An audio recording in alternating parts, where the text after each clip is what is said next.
Welcome everyone to another video on this channel. This time we talk about how you can find your parked car on Google Maps.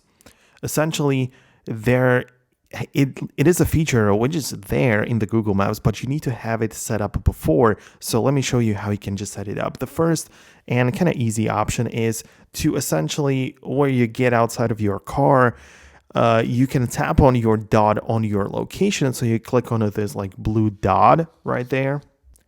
It is then going to show like this option. I'm covering my actual location, but you have one button here, which is to save parking. And as you can see, you can just save that very specific location you happen to be at the moment as a parking location, which is then going to be shown, and it will let you actually find your parked car.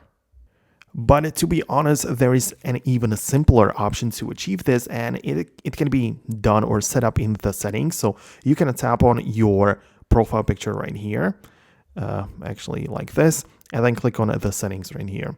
So when you go to the navigation at the top and scroll down a bit towards the bottom, you have the parking, and a save parking location is an option. So the little description there says that it is good to automatically save your parking and set your location permission to always.